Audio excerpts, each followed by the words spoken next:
定会动用昊天锤，怎么会干扰到海神团？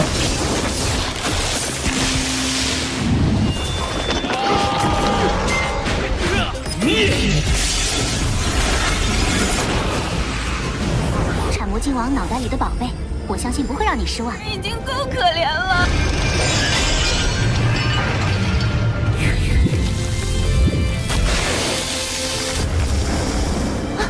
外面什么声音？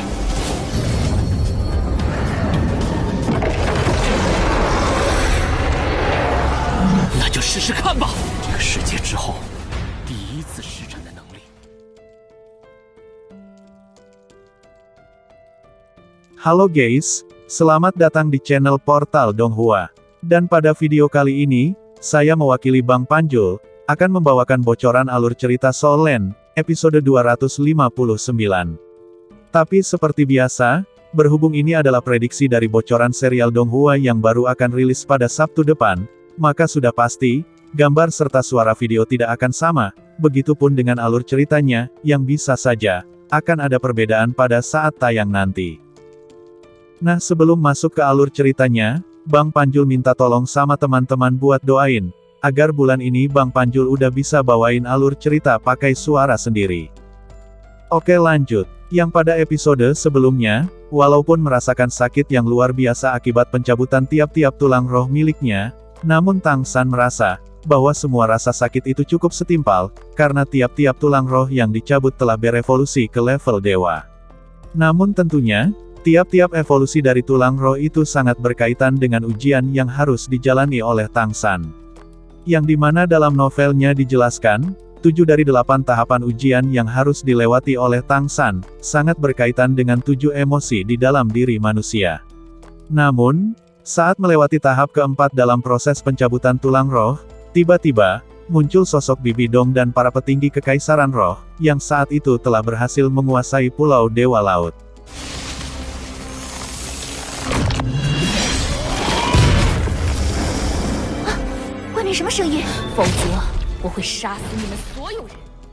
Dan apakah ini hanya sebuah ilusi seperti tahap ujian yang sudah-sudah? Maka Bang Panjul hanya bisa bilang, bahwa Bang Panjul pun tak tahu, karena plot ini sendiri tidak tercantum dalam novelnya guys.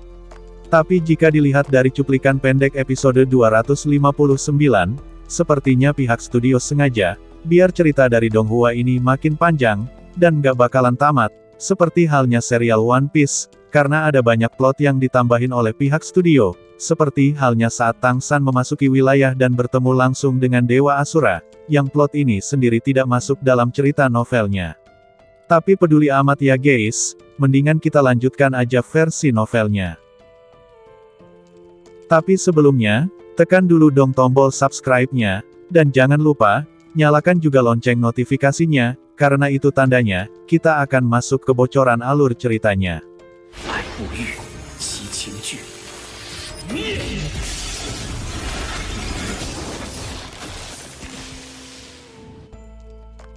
Dan karena banyak terdapat perbedaan dengan versi Donghuanya, maka pembahasan versi novelnya kita mulai pada saat Tang San telah menyelesaikan ritual pencabutan 7 tulang roh, yang merupakan 7 dari 8 tahapan ujian ke-9 pewaris Dewa Laut.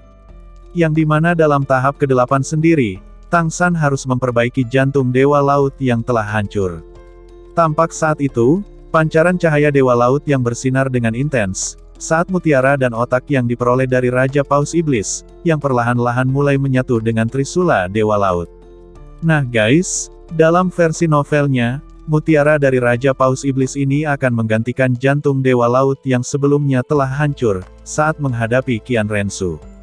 Dan proses penyatuan ini memakan waktu yang sangat lama, bisa sampai 2 episode. Tapi biar kalian gak pada ngamuk karena lama nunggu episode berikutnya, jadi di sini Bang Panjul singkatin aja. Saat proses sedang berlangsung, tampak gelombang laut menjadi tenang.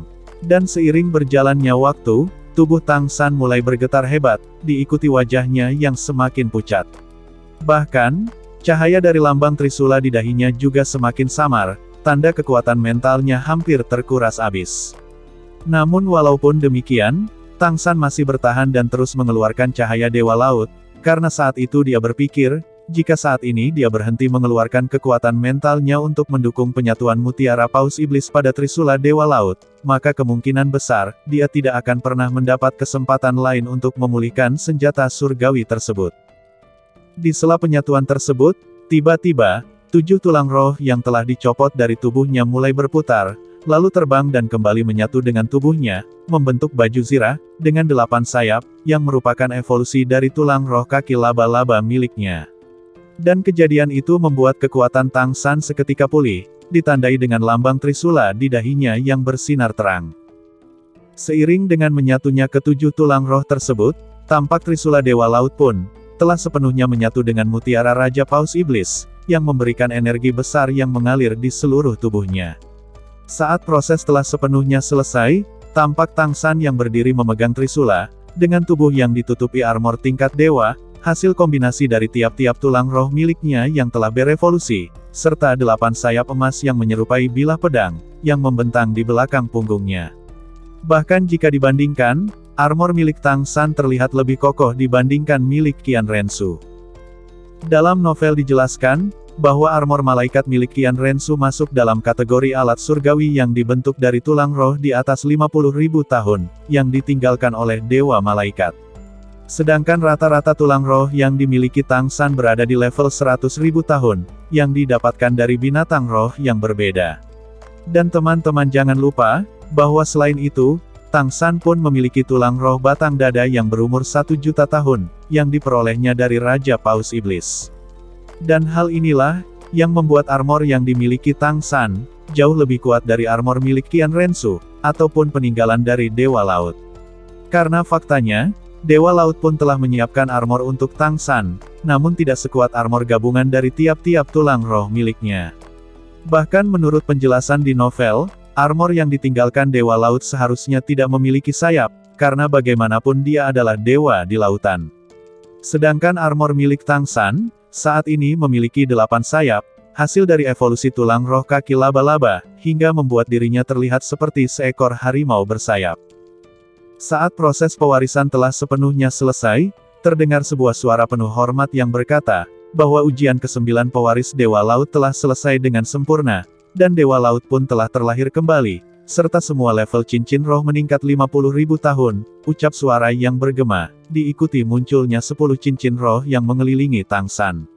Melihat hal itu, Tang San pun terkejut, saat mendapati 9 cincin roh yang berwarna merah, ditambah 1 cincin roh berwarna emas, dan itu adalah sebuah pemandangan yang mengejutkan. Dan jika dibandingkan dengan 9 cincin roh miliknya, cincin roh milik Qian Rensu tidak ada apa-apanya. Bahkan jika dia bukanlah seorang dewa, namun dengan susunan cincin roh seperti ini, maka siapa yang akan berani menghadapinya? Ditambah lagi dengan cincin roh pada palu Haotian, yang dalam Martial Soul tersebut, terdapat 1 cincin roh berusia 1 juta tahun.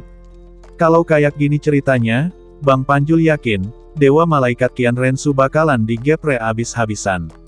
Dan ternyata, saat proses ujian telah selesai, bukan hanya Tang San saja yang mendapatkan cincin roh level dewa, melainkan Dai Mubai, Oscar, Ning Rongrong, Ma Hongjun dan Zhu Zuqing pun, mendapatkan peningkatan 20.000 tahun untuk setiap cincin roh, serta 1 cincin roh, hadiah dari Dewa Laut. Sedangkan untuk Xiao Wu, mendapatkan peningkatan 20.000 tahun untuk semua cincin roh miliknya, serta 3 cincin roh hadiah dari Dewa Laut. Di sela itu, tiba-tiba Tang San kembali dikejutkan, saat 9 cincin roh 100.000 tahun serta 1 cincin roh tingkat dewa, yang perlahan menghilang, dan digantikan dengan 8 cincin roh 100.000 tahun, serta 1 cincin roh berwarna emas tua, yang bersinar pekat, yang berasal dari palu Haotian. Dan ternyata guys, peningkatan cincin roh itu bukan berlaku pada cincin roh di tubuh Tang San saja, melainkan peningkatan itu juga berlaku pada kedua Martial Soul miliknya, yang semua cincin rohnya telah berada di tingkatan 100.000 tahun. Melihat semua cincin roh itu, serta 2 cincin roh tingkat dewa, Tang San pun tak bisa menahan kegembiraannya. Namun ada satu hal yang tidak dimengerti oleh Tang San, yaitu tentang cincin roh tingkat dewa yang melekat pada Clear Sky Hammer miliknya, yang berwarna emas tua, tidak seperti cahaya Dewa Laut.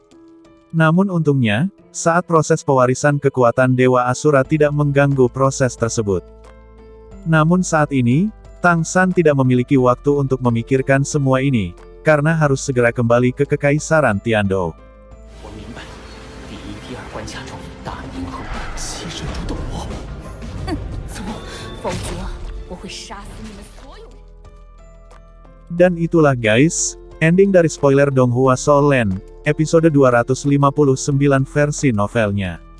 Jika ada salah-salah kata mohon dimaafkan, karena Bang Panjul hanyalah manusia biasa, yang tidak luput dari yang namanya salah. Akhir kata, sampai jumpa di pembahasan Donghua lainnya.